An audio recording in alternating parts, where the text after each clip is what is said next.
So Stefan Edberg's farewell to Grand Slam tennis turns into the long goodbye. He's beaten the Wimbledon champion Richard Krajicek in straight sets. And Jeremy Bates, that was superb tennis to watch from him, wasn't it? Very smart tennis, I think, because you could see that Krajicek, didn't really have his timing in a lot of areas. I mean, normally Krajicek's serve is so difficult to break, but he gave away a lot of loose volleys and points like that. But the thing that surprised me was when Stefan was serving, he seemed to have taken a little bit of pace on his serve, made a very high percentage of first serves, and Krajicek was chipping it all the time.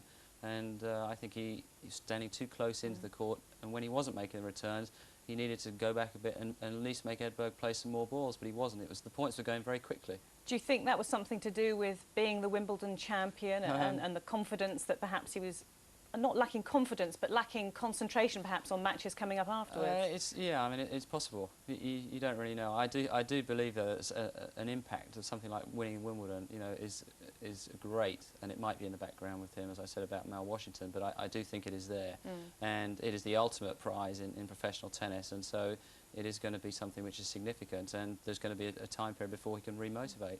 Well, let's take nothing away from Stefan Edberg, because it was some lovely tennis that we saw, and that volley of his, as usual, popped up.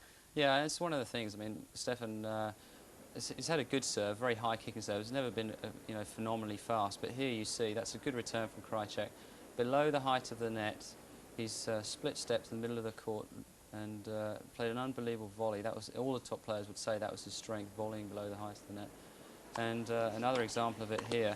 Krajicek gets a good return, tries to knock a hole in there, good reflex. But just look at that smash. See, the second volley he hit, he was so close to the net.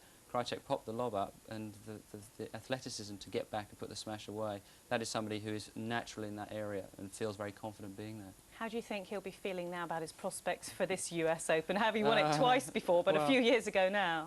He won't look beyond the next match, I think. Free pointed out very appropriately that it's a question of consistency.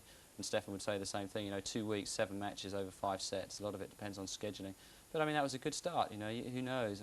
The draw, he's got a relatively good draw now for a couple of rounds. So, good luck to him. I'm sure there's lots of people out there who want to see some more of Stefan Edberg. Well, we certainly do here. So, Stefan Edberg safely through the first round of his final Grand Slam of his tennis career. Let's update you on